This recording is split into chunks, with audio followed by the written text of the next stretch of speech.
In this video, we're going to show you how we're going to make a bespoke floor for the Aston Martin trunk. But it's not just specific to this vehicle. The techniques I'm going to show you could be used in any vehicle you're working on.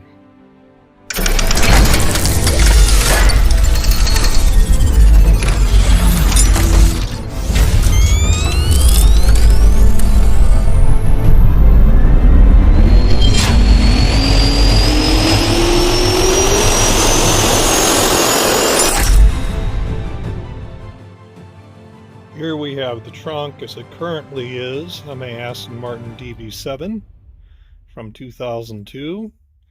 See that floor piece? That is not original, and I'm sure it was done when the audio panel installation here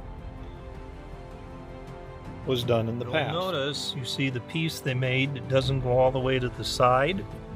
Right here, you'll see that there is Velcro. This should be down here. There's supposed to be a fold right about there. Same thing's true on this side. The cord, by the way, is so you can charge the battery if you want to, because there is a battery charger. It's that red and black unit installed in the car. Now, we could buy the correct piece from Aston Martin. It's available. It ended up costing us somewhere around $1,200 by the time it got here. But the issue is, I'm not sure it would fit with the audio panel installation. So I've decided to make my own bespoke unit that will fit and work with that installation. Well, not an exact match. It's the same sort of theory as what is in the original trunk from Aston. Should look nice. It'll end up being a two-tone gray, slightly lighter floor, and this black background that we've got right there, which is the audio panel. See that I've mocked up the rough, correct outside using orange tape.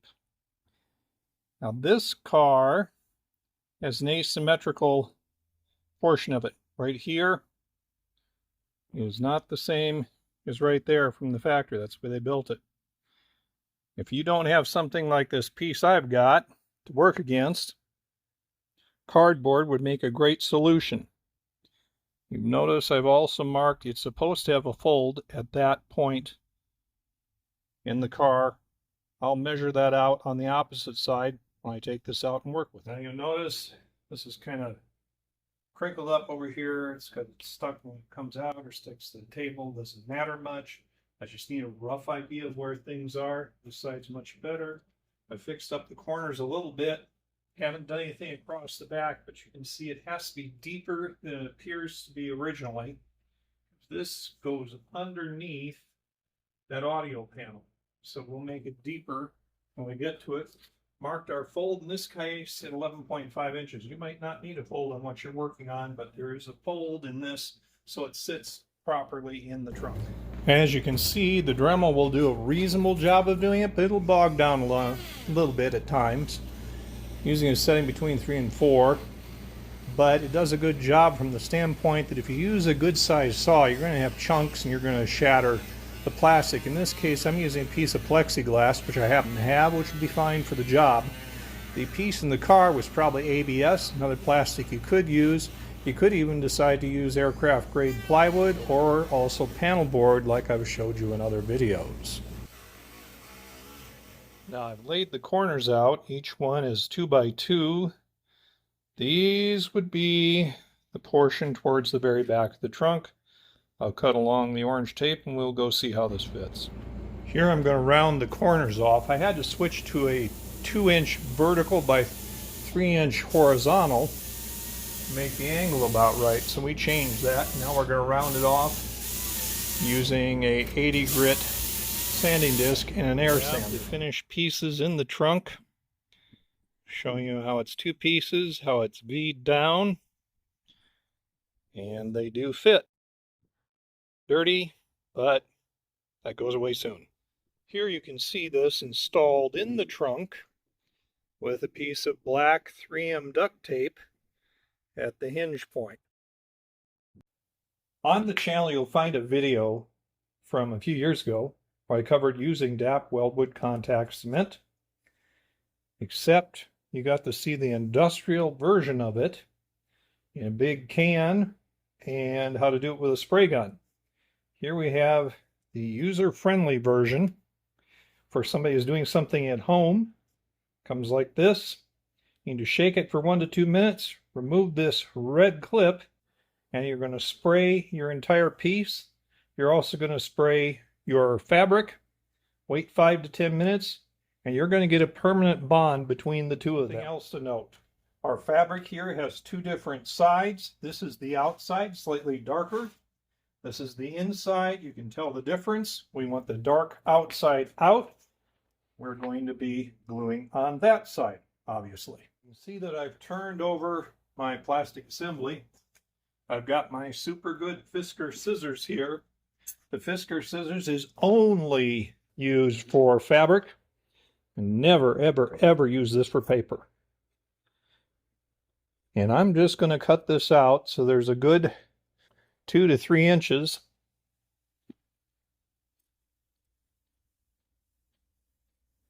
Around my finish. Remember, this is the outside.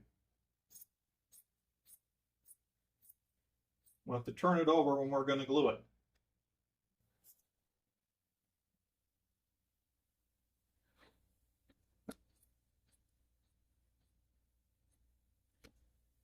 I'd recommend doing the same thing I did, which is buy way too much fabric, just in case. Better to have too much than not enough. And to give you an idea, this fabric, including shipping, ran me right around $50. Plastic I had on hand, so I don't know the immediate price for that, but that wouldn't be all that much money. And the glue there, I think cost me about $25 with shipping. Of course, I just had the tapes laying around. Suffice it to say, even with buying the plastic, I don't see how you'd be into this more than $150. Absolute highest, probably significantly. Whether you realize or not, I have flipped this. We now have our side we're going to put the glue on there. This is the side we're going to put the glue on here. Pardon me, I do not have that correct. Flip it the right way. Now we've got it the right way. We want the glue on here. This is the side we get the glue on here. Now, I'm working directly over the fabric because I can get overspray on here and it isn't going to matter. So we're going to spray this entire side with our glue. Here's how you spray the glue. Remember, you have to take your clip off. It slides off. It has slide written on it. You see how the glue is going to spray out. And you want to cover your entire surface. This way you won't have a spray gun to clean when you're done.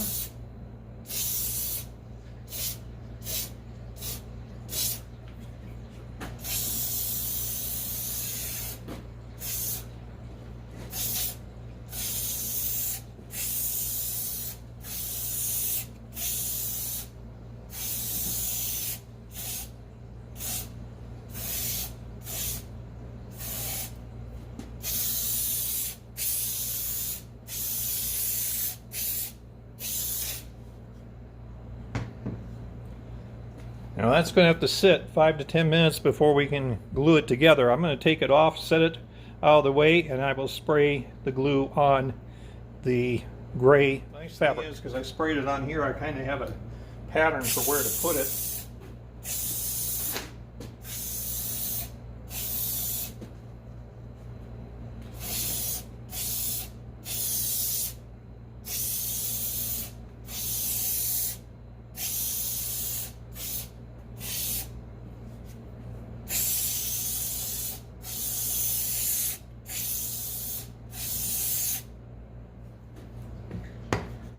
Now the key is to get this as flat as I can possibly get it, because it is going to be a one-shot situation, because it is, in fact, contact cement that we're dealing with, and very high quality contact cement.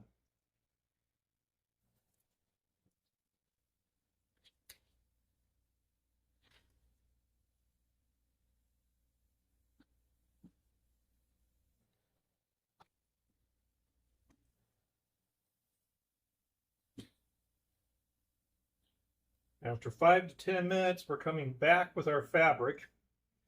Fabric glue is on this side, the glue is on this side. It is a contact cement, as we mentioned. So we're going to flip it onto here.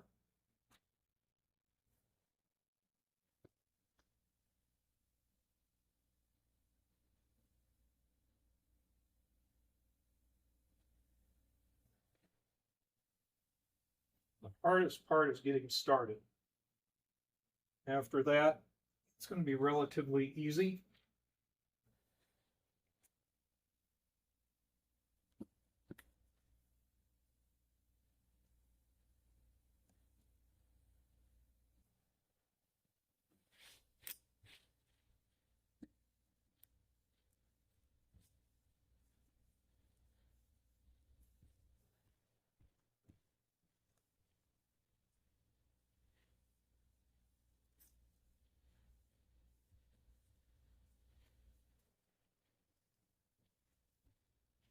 Just want to press it down real well against the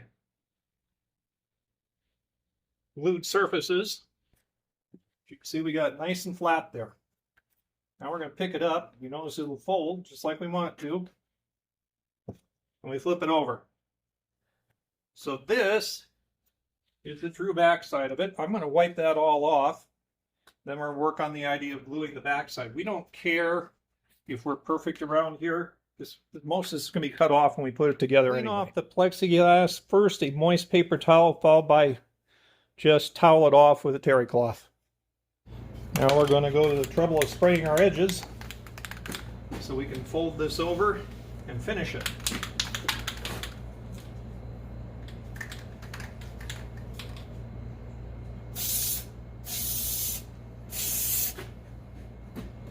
Having a little too much on the edge isn't going to hurt anything. It's a contact cement. It won't stick to anything except where we want it to, i.e. 2 spots that have contact cement on them.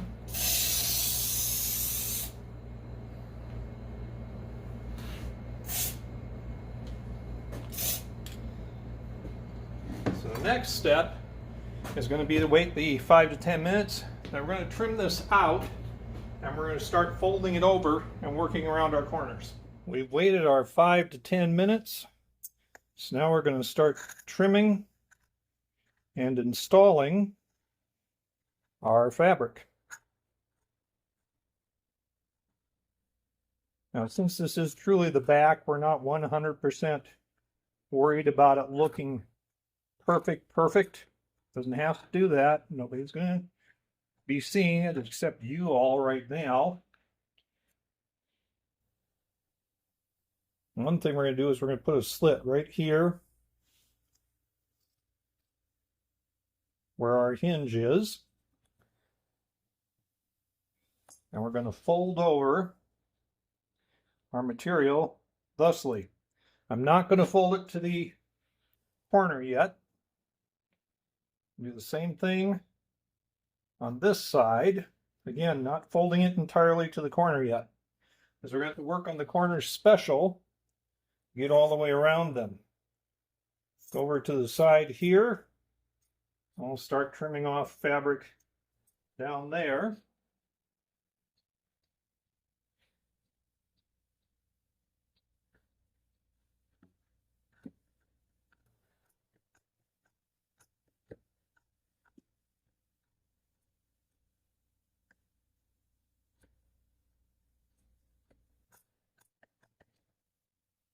So far we got a little bit trimmed up. Start in the center on this side. Push it down. Work our way across. Headed towards the corner. We're again not going to finish the corner right now. The opposite way.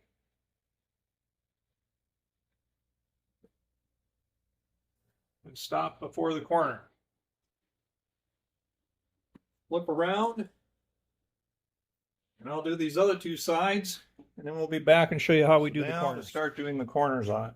Got all 4 sides basically done, and we're going to have to cut out pie shapes. Now, one thing you don't want to do is you don't want to cut all the way to the plastic. You want to come up short, about between 1/8 and 1/4 inch, because otherwise you're going to end up with gaps when you cover it over. So we put one in the center there. We can push this down, cut off our excess we don't need. And you notice we're going to have more pie shapes because we got to get rid of the excess fabric that's in our way. I'm going to turn this around so it's easier for me to cut.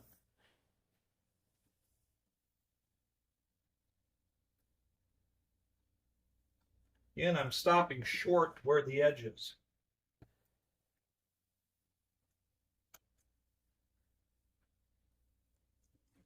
Push that down. And now you see we've got this much left. We're going to put another pie shape in here. Your pie shapes are going to depend on what your corners are like. So the more rounded the corner is, the more pie shapes you're going to end up with to make everything fit nicely. So we've got that. And we've got that. And you notice we end up with gaps on the back, but we don't care about that. That's the back of the piece. It's of no value to us to even be concerned about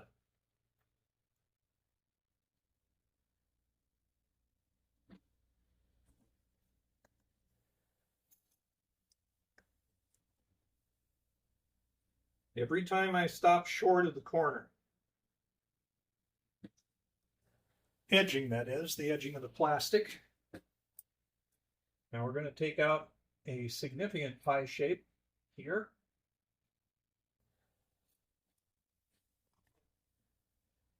And pull that down.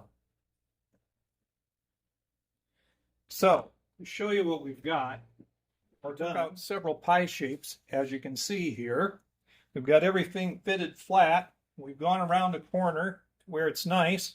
I'm going to do that on the other 3 corners now and bring you back. Be sure to clean your scissors off when you're done with acetone because you will get some glue on them. You notice it's all done. Folds just like it's supposed to. This side is the side to the back of the trunk. This side is the side to the rear of the trunk. So we basically got a finished piece. However, Aston included something else that we haven't yet added. And that's a little leather strap. So there would be a leather strap on it to allow you to lift this up. And that is what we're going to do with this piece. We're going to attach it there. Should put it this way around. That's the way it should be. And that particular leather strap came from Etsy. You know, I don't remember. It was under $20 with shipping.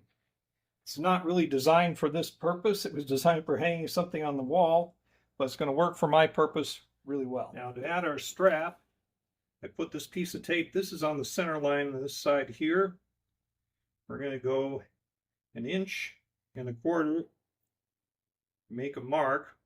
We're going to be drilling right there with a 1/4 inch hole initially, because we're going to show you how we can mount that snap into this assembly.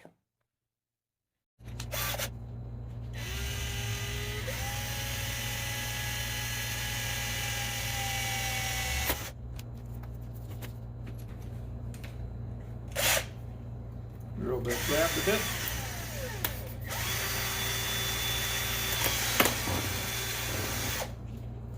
There we got a hole. Now we can remove our tape at this point.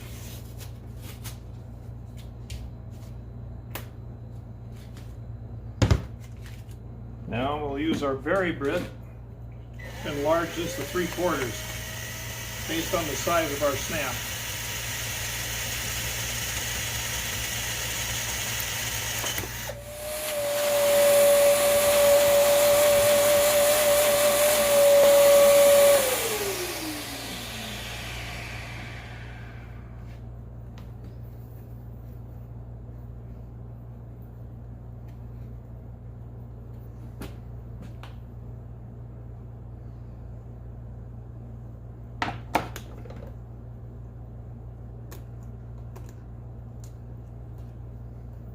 Get rid of that. We'll plastic chunk there.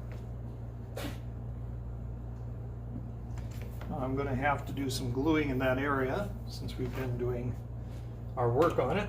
We're going to see if our snap's going to fit. If it doesn't fit yet, I'll enlarge the hole a little bit more. I will have to cut the fabric for this area.